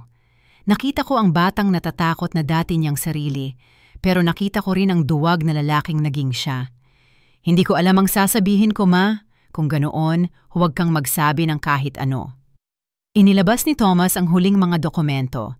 Ginoong Robert Crawford, narito ang iyong opisyal na sitasyon. Mayroon kang 3 araw para humarap sa hukuman pampamilya upang sagutin ang mga paratang ng pakikipagsabwatan sa pagtatangkang pandaraya sa ari-arian laban sa isang nakatatanda. Pakikipagsabwatan. Nasa dokumento ng kahilingan para sa paglilipat ng ari-arian ang iyong pirma. Nasa kahilingan para sa mental na kawalan ng kakayahan ng iyong ina ang iyong pangalan. Pinahintulutan mo ang mapanlinlang na paggamit ng ari-ariang ito. Legal kang mananagot sa lahat ng pinsala, pero anak niya ako. Hindi niya pwedeng kasuhan ang sariling anak. Ginoong Crawford, sabi ng pulis, walang pinapayagan ang batas pagdating sa kamag-anak, pagdating sa panlilinlang at pagnanakaw. Krimen ay krimen, kahit sino pa ang gumawa. Nagsimulang umiyak ang ina ni Megan. Hindi patas ito, magkakapamilya kami. Hindi nagkakasuhan ang magkakapamilya, hindi rin nagnanakaw ang magkakapamilya sa isa't isa. Ang sagot ko, pero ikaw ang unang nagpasya na labagin ang patakarang iyon. Tiningnan ni Thomas ang kanyang relo. Mayroon kang eksaktong 2 oras para kunin ang iyong mga personal na gamit at umalis sa ari-arian. Anumang bagay na pag-aari ni Ginang Crawford ay dapat manatili rito. Susubaybayan ng opisyal ang proseso upang matiyak na hindi ka kukuha ng anumang hindi pag-aari mo. 2 oras? Sigaw ni Veronica. Imposible yan. May mga anak kami, may mga bagahe kami. Dapat inisip mo na iyon bago manghimasok sa ari-arian ng iba, ang sagot ng notaryo. Lumapit sa akin si Megan na may luha sa kanyang mga mata. Ngunit hindi na ito luha ng kalungkutan. Ito ay luha ng purong galit. Babayaran mo ito, sigaw niya sa akin. Malaki ang babayaran mo sa pag-iinsulto sa amin ng ganito. Robert, magsalita ka, ipagtanggol mo ang pamilya mo. Tumingin sa akin si Robert nang may ekspresyon na hindi ko pa kailanman nakita. Hindi ito pag-ibig, hindi ito paggalang, hindi ito pagsisisi. Ito ay sama ng loob, purong sama ng loob. Ma, talagang itutuloy mo ba ito? Robert, natuloy ko na ito. Ikaw ang nagdala sa akin dito, pero magkakapamilya tayo. Pamilya, inulit ko ng mabagal ang salita. Ang pamilya ay sumasakop sa mga bahay. Ang pamilya ay nagnanakaw ng alahas. Ang pamilya ay nag-e-fake ng mga medikal na dokumento. Pinapahiya ng pamilya ang mga nakatatanda nito sa publiko. Tayo ay gusto mong magnakaw sa akin at gusto ko ng katarungan. Isinara ni Thomas ang kanyang folder. Mga Ginoo at Ginang, mayroon kayong 2 oras. Nagsimula na ang oras. Pinanood ko habang ang buong pamilya ni Megan ay tumatakbo patungo sa bahay na parang mga desperadong langgam. Hinahatak ang kanilang mga gamit, nagiiyakan at nagmumura sa isa't isa dahil sa kapahamakan. Ngunit nanatili akong nakatayo sa aking hardin, pinapanood ang planong ginawa nila para sirain ako na tuluyang bumagsak. Sumalakay ng pabalik si Eleanor Crawford at nanalo sa unang round.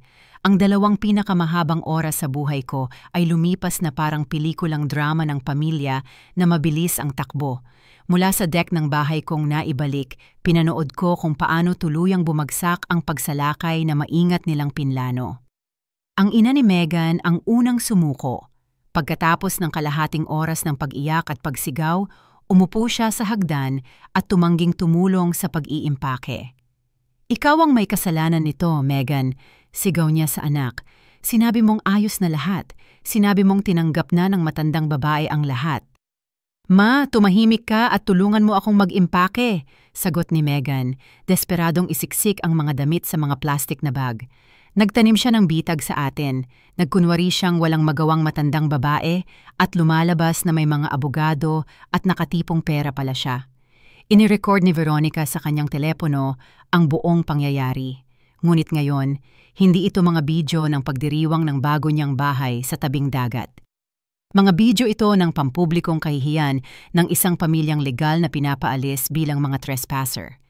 Mag-viral ito, sigaw niya habang kinukuhanan ng video ang kapatid niyang nag-iimpake. Malalaman ng lahat kung paano nila tayo tinrato. Makikita nila kung anong klaseng tao ang babaeng ito. Kinuha ng pulis ang kanyang telepono.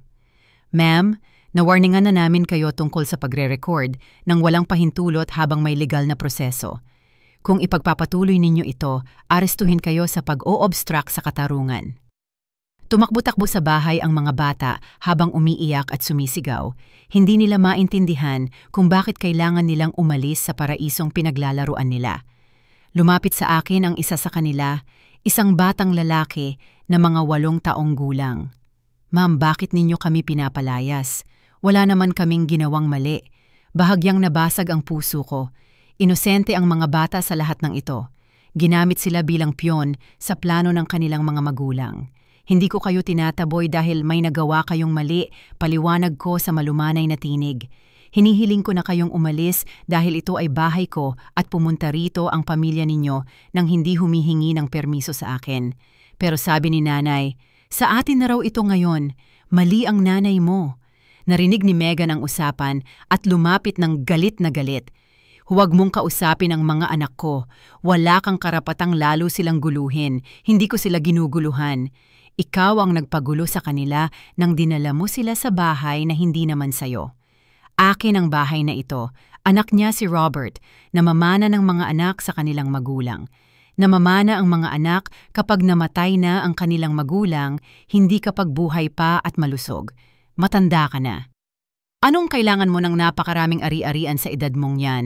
Sumabat si Thomas. Ma'am, bawat komento ninyo tungkol sa edad ng kliyente ko ay idodokumento bilang karagdagang ebidensya ng diskriminasyon batay sa edad at psikolohikal na pang-aabuso laban sa isang nakatatanda. Agad na nanahimik si Megan. Tahimik na nagdadala si Robert ng mga maleta papunta sa mga sasakyan, iniiwasan ang tingin ko. Ngunit ng 30 minuto na lang ang natitira sa takdang oras, lumapit na rin siya sa akin. Ma, kailangan nating mag-usap. Wala nang dapat pag-usapan, Robert. Mayroon. Tingnan mo, inaamin kong lumabis ang mga nangyari, pero maaayos pa natin ito. Pwede tayong magkasundo bilang pamilya nang hindi na kinakailangan ang abogado at pulis. Anong klaseng kasunduan? Ikaw ang mananatili sa bahay, syempre. Aaminin namin na pagkakamali ang pagpunta namin ng hindi ka sinabihan at bilang kapalit, ihihinto mo na ang lahat ng kaso at ang usapin tungkol sa ninakaw na alahas. Ibabalik namin lahat ng mga bagay na nawala nang hindi sinasadya. Dahil sa pagkakamali, aba, alam mo naman, sa gulo ng paglilipat, may ilang bagay na nagkamali ito. Robert, akala mo ba talaga tatanggapin kong aksidente lang ang pagnanakaw ng alahas ni nanay? Ma, hindi naman pagnanakaw yon. Misunderstanding lang yon. At misunderstanding din ang pekeng medical report na nahimik siya. At misunderstanding din ang kahilingan para sa paglilipat ng ari-arian dahil sa mental incapacity, na nahimik pa rin siya. At misunderstanding din ang pagpapahiya mo sa akin sa publiko sa pagtawag mong parasite. Hindi ako yon, si Megan yon. Pero nandyan ka. Nakita mong pinahihiya ako ng asawa mo sa sarili kong bahay. At wala kang sinabi. Hindi ko alam ang sasabihin ko. Alam mong eksakto kung ano ang sasabihin mo, Robert. Alam mong kailangan mong ipagtanggol ang nanay mo, pero pinili mong manahimik para hindi ka makasumangid sa asawa mo. Stress si Megan, ma. Nandito kasi ang buong pamilya niya. Nagwawala ang mga bata, at dahil doon, nagkaroon siya ng karapatang manginsulto sa akin sa sarili kong ari-arian. Naging desperado si Robert. Sige, nagkamali si Megan. Aaminin ko. Ano pa ang gusto mong sabihin ko? Gusto kong sabihin mo sa akin ang totoo. Gusto kong aminin mo na pinlano mong nakawin ang bahay ko gamit ang pekeng dokumento. Gusto kong aminin mo na tinaksilan mo ako para sa pera. Hindi kita tinaksilan para sa pera. Ginawa ko iyon para sa pamilya ko. At ano ako, Robert? Hindi ba ako bahagi ng pamilya mo? Oo, pamilya ka. Pero si Megan at ang mga bata ang pangunahing responsibilidad ko ngayon. Kaya ang pangunahing responsibilidad mo naman ngayon ay magnakaw sa nanay mo. Hindi iyon pagnanakaw. Iyon ay pagtitiyak sa hinaharap ng mga anak ko sa pamamagitan ng pagsira sa kasalukuyan ng taong nagbigay buhay sa iyo. Itinapat ni Robert ang mga kamay sa ulo sa sobrang pagka-frustrate. Nanay, hindi mo naiintindihan. Malaki ang aming gastusin. Kailangan ng mga bata ng pribadong paaralan, damit, bakasyon. Kailangan ayusin ang bahay ni Megan. Nagtatrabaho ako araw at gabi, pero hindi kailanman sapat ang pera. At iyon ang dahilan kung bakit pinagpasyahan mong bayaran ko ang iyong mga gastusin gamit ang pinaghirapan ko sa buong buhay ko. Nag-iisa kang nakatira sa isang maliit na apartment. Hindi mo kailangan ng ganoong kalaking bahay sa tabing dagat. Sayang, nariyan na. Sa wakas, lumabas na rin ang katotohanan. Hindi ako ipinagkanulo ni Robert dahil mahal niya ang pamilya niya. Ipinagkanulo niya ako dahil inakala niyang hindi ko karapat-dapat ang pinaghirapan ko buong buhay ko. Sayang. Inulit-ulit ko ang salitang iyon ng dahan-dahan. Nanay, hindi ko sinabi iyon ng masama. Sayang ba ang 30 taon kong pagtratrabaho araw at gabi? Hindi. Pero sayang ba ang disiplina kong mag-ipon ng bawat sentimo para maitayo ang bahay na ito? Nanay, ple, sayang ba ang sakripisyo kong palakihin kang mag-isa matapos akong maging byuda? Tama na, sumabog si Robert. Pareho lang kayo lagi. Lagi ninyong pinapaalala sa akin ang lahat ng inyong isinakripisyo. Lagi ninyong pinaparamdam sa akin na nagkasala ako sa pagkakaroon ng sarili kong buhay. Ganap ang katahimikan na sumunod. Tumigil pa nga si Megan sa pag-iimpake para makinig. Iyan ang katotohanan, sabi ko nang may kalmadong ikinagulat ko. Hindi mo ako ipinagkanulo para sa pera. Ipinagkanulo mo ako dahil ang mga sakripisyo ko para sa'yo ay naging isang pasanin sa isip na hindi mo na matiis. Hindi ko yon sinabi. Hindi mo na kailangang sabihin. Ipinamukha mo lang yon. Nakatayo si Robert doon na mabigat ang hininga, pulang-pula ang mukha sa hiya at galit. Alam mo ba kung ano ang pinakamalungkot sa lahat ng ito, anak? Tanong ko sa kanya. Kung direkta mo lang sana akong hiningi ng tulong, tinulungan kita. Kung sinabi mo lang sa akin na may problema ka sa pera, naghahanap sana tayo ng solusyon ng magkasama. Pero mas pinili mong magsabwatan sa likod ko, ihiya ako sa harap ng publiko, at subukang magnakaw sa akin gamit ang batas. Bakit, Robert? Bakit mo pinili ang pinakamalupit na landas? Dahil alam kong sasabihin mong hindi. Paano mo nalaman kung hindi mo man lang ako tinanong? Dahil palagi kang napakapit sa pera mo, napakakontrolado sa pinaghirapan mo sa buhay. Kontrolado? Robert, pinag-aral kita sa kolehiyo. Binili kita ng unang kotse mo. Hiniram kita sa paunang bayad para sa bahay mo. Tinulungan kitang pinansyal ng maraming ulit sa buhay mo bilang matanda, pero laging may kondisyon, laging paalala na pera mo iyon, na iyon ang sakripisyo mo. Sa wakas, naintindihan ko na lahat. Hindi ako ipinagkanulo ni Robert dahil sa kasakiman. Ipinagkanulo niya ako dahil sa pagmamalaki. Hindi matiis ng pagmamalaki niyang pagkalalaki na patuloy na umasa sa pinansyal sa matandang ina niya. Alam mo, Robert, sa wakas ay sabi ko, tama ka. Dapat pinilit kitang maging mas mag-isa noong bata ka pa.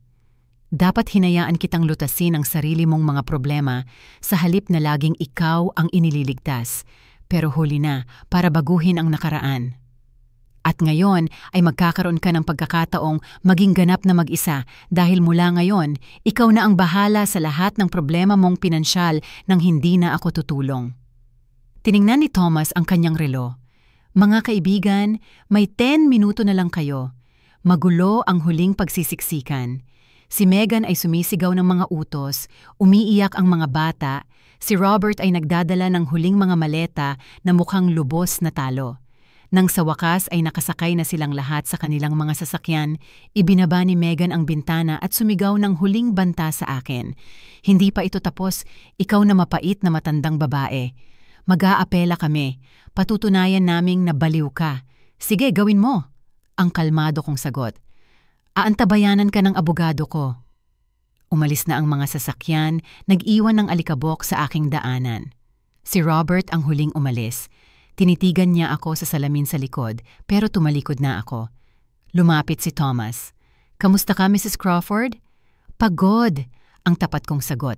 Pero malaya sa pagpapanggap na masaya kaming pamilya, malaya mula sa pagbibigay katwiran sa pagtataksil sa pamamagitan ng pagmamahal ng isang ina, malaya mula sa pagpapanggap na maayos ito sa pamamagitan ng pagpapatawad at pagkalimot.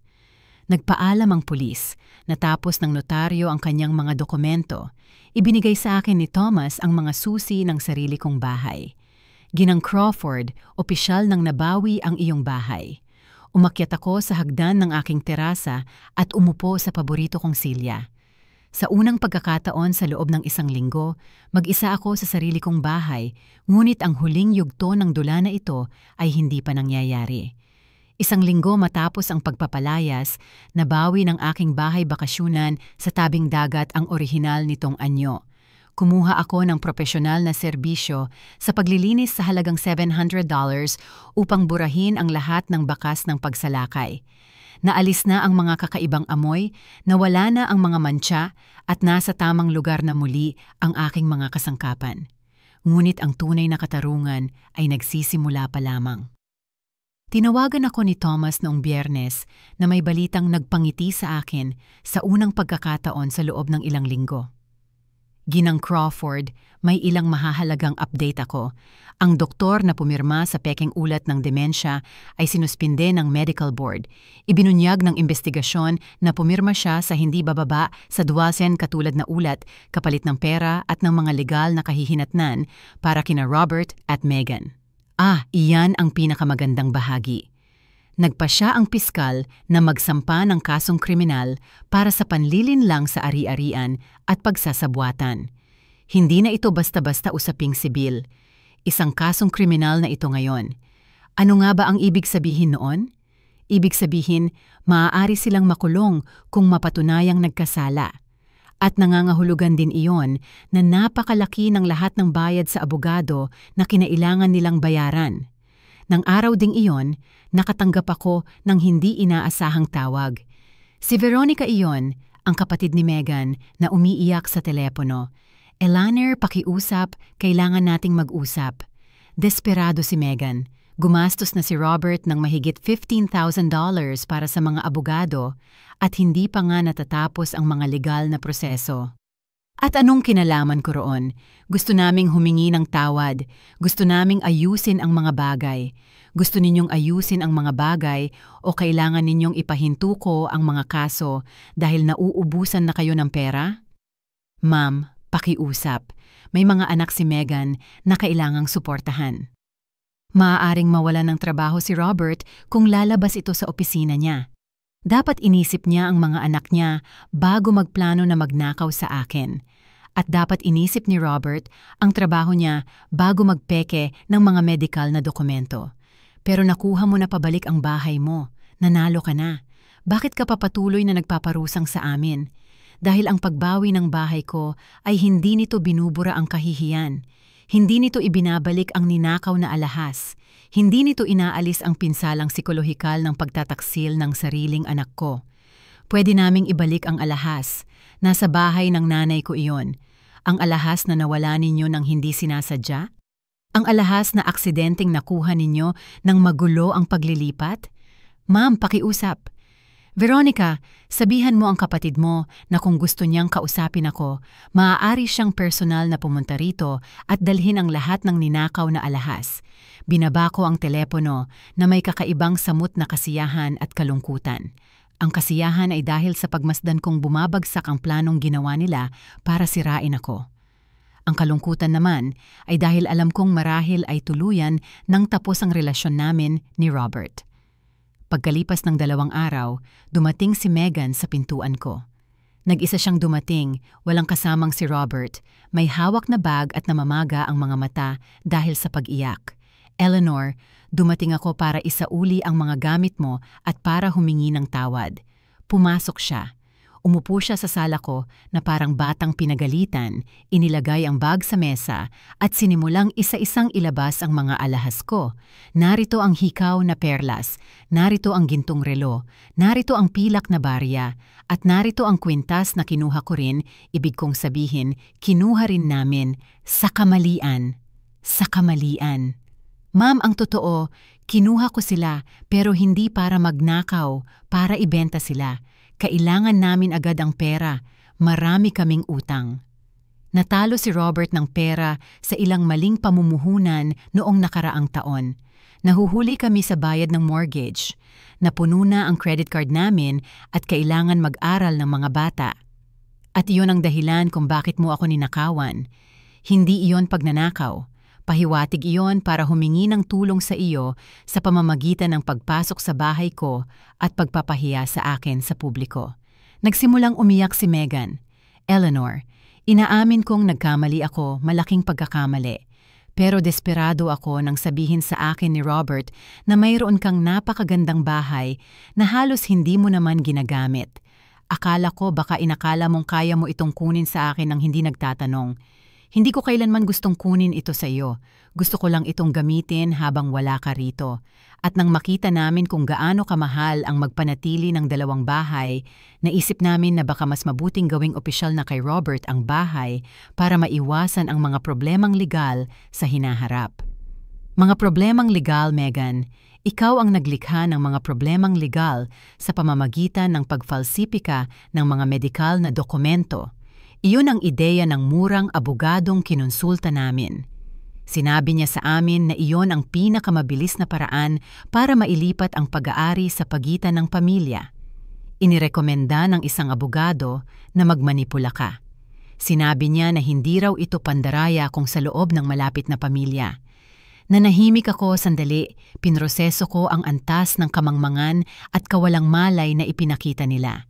Sinira nila ang buhay nila sa pananalapi at legal dahil sinunod nila ang payo ng isang walang kwentang tiwaling abogado. Nasaan si Robert? Tanong ko. Ayaw niyang pumunta. Sabi niya, hindi ka na raw nanay niya. Masakit ang mga salitang iyon kaysa sa inaasahan ko. Pero pinagtibay din nila na tama ang ginawa kong desisyon. Sabi niya, hindi na raw ako nanay niya. Oo.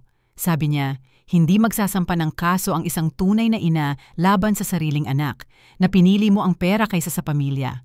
At ano sa tingin mo, Megan? Akala ko sinimulan natin ito lahat, pero sa tingin ko rin, sobra ang ginawa mo. Maaari sana nating ayusin ang lahat bilang isang pamilya nang walang abogado o pulis. Paano natin ito maaayos bilang isang pamilya kung hindi mo sinabi sa akin ang totoo? Kung nagsinungaling ka sa akin, niloko mo ako at pinlano mong magnakaw sa akin sa likuran ko. Pero pamilya tayo. Nagpapatawad ang mga pamilya. Nirerespeto ng mga pamilya ang isa't isa, Megan. At hindi mo ako nirespeto sa lahat ng posibleng paraan. Pinunasan ni Megan ang kanyang mga mata at tiningnan ako ng diretso. Anong kailangan kong gawin para ihinto mo ang mga demanda? Talaga bang gusto mong malaman? Oo. Gusto kong personal na pumunta rito si Robert at humingi ng tawad sa akin. Hindi sa'yo, hindi sa telepono. Gusto kong pumunta siya at titigan ako sa mata at aminin lahat ng pagkakamali niya. Hindi siya darating. Sobrang proud siya. Sobrang proud para humingi ng tawad sa kanyang ina. Pero hindi naman sobrang proud para subukang holdupin ang kanyang ina. Pakiramdam niya ay naisahan ka rin, Eleanor. Naisahan dahil ipinagtanggol ko lang ang sarili ko sa mga pag-atake niya. Naisahan dahil pinili mo ang mga abogado kaysa sa pamilya. Tumawa ako, hindi ko maiwasan. Tumawa ako ng mapait na tawa na galing sa kaluluwa ko. Megan, seryoso bang iniisip mo na pinili ko ang mga abogado kaysa sa pamilya? Hindi iyon ang nangyari. Pinili ko ang katarungan kaysa pagtataksil. Pinili ko ang dangal kaysa kahihiyan. Pinili ko ang katotohanan kaysa kasinungalingan. Pero pamilya tayo. Pamilya. Nag-aalagaan ang isa't isa ang mga pamilya. Sinubukan mo akong sirain. Tumayo si Megan para umalis. Kaya walang paraan para ayusin ito. Ang paraan para ayusin ito ay hindi mo sana ginawa iyon sa simula pa lang. Pagkatapos niyang umalis, naupo ako sa aking terasa, pinapanood ang paglubog ng araw sa dagat. Umiigtig ang mga alon sa pampang sa kanilang walang hanggang ritmo, walang pakialam sa mga drama ng tao na nagaganap sa lupa. Isang linggo ang lumipas, tinawagan ako ni Thomas ng huling balita. Tinanggap ni na Mrs. Crawford, Robert at Megan ang plea deal. Magbabayad sila ng multa na $25,000, gagawa sila ng 200 oras ng community service at mapapasailalim sa probasyon sa loob ng 2 taon. Walang pagkakakulong? Oo, pero magkakaroon sila ng permanenteng kriminal na record at opisyal ng pinawalang bisa ang peking ulat ng doktor. Walang legal na record ang iyong katayuang pangkaisipan. At ang mga bayarin sa abogado? Gumastos sila ng mahigit $30,000 para sa mga abogado ng depensa. Sa pagitan ng multa at mga bayarin sa abogado, umabot sa mahigit $50,000 ang nagastos nila sa pagtatangkang magnakaw sa bahay mo. $50,000. Halos kalahati ng halaga ng bahay ko. Mas malaki ang nawalang pera nila sa pagtatangkang magnakaw sa akin kaysa sa maaari nilang makuha kung nagtagumpay sila. Noong gabing iyon, mag-isa sa bahay kong nabawi, inisa-isa ko ang lahat ng nangyari. Nawalan ako ng anak kong lalaki. Iyon ang pinakamasakit na katotohanan. Pinili ni Robert ang sama ng loob kaysa pagsisisi, ang pagmamalaki kaysa pagpapatawad. Ngunit nakamit ko ang mas mahalaga, ang aking dangal, ang aking kalayaan, at ang kumpirmasyon na si Eleanor Crawford ay isang malakas at matalinong babae na kayang ipagtanggol ang sarili mula sa anumang banta. Hindi ako naging isang walang magawang matandang babae sa aking 70 taon. Ginawa nila akong isang matalinong babae na may mga pinagkukunang yaman, mga kontak, at ang determinasyong protektahan ang aking pinaghirapan. Noong sumunod na buwan, nagpasya akong gawin ang isang bagay na hindi ko pa nagagawa. Kumuha ng part-time na kasambahay para alagaan ang bahay kapag wala ako. Hindi dahil hindi ko ito magagawa mag-isa, kundi dahil gusto kong masigurado na walang makakapasok muli ng hindi ko alam. Pinalitan ko rin lahat ng kandado, naglagay ng security camera at in-update ang huling habilin ko na ipamana ang bahay sa mga kawanggawa sa halip na kay Robert. Kung gusto niya ng buong kalayaan sa pananalapi, ibibigay ko iyon sa kanya. 6 na buwan ang lumipas, nakatanggap ako ng liham mula kay Robert. Liham, hindi tawag. Wala siyang lakas ng loob na kausapin ako ng direkta. Ma, sana ay mabuti ka. Tinanong ka raw ng mga bata. Natuto na kami ni Megan ng aming aral. Siguro balang araw magiging pamilya muli tayo. Hindi ko sinagot ang liham. Ang tunay na pamilya ay hindi nagtatraidor sa isa't isa para sa pera. Ang tunay na pamilya ay hindi pinapahiya ang kanilang nakatatanda. Ang tunay na pamilya ay hindi nagpaplano ng pagnanakaw gamit ang peking dokumento. Nagpasya si Robert na mas mahalaga ang pera kaysa sa kanyang ina. Nagpasya naman ako na mas mahalaga ang aking dangal kaysa sa kanyang kapatawaran. Bawat isa sa amin ay nabuhay kasama ang mga kahihinatnan ng aming mga desisyon. Nanirahan ako sa bahay ko sa tabing dagat, malaya at payapa. Nanirahan sila na may utang, talaan ng kriminal at kahihiyan sa lipunan dahil sinubukan nilang lokohin ang isang 70 anyos na babae. Nanalo ang tahimik na katarungan at pinatunayan ni Eleanor Crawford na ang pagmaliit sa isang mas matandang babae ang pinakamahal na pagkakamali na maaring gawin ng isang tao.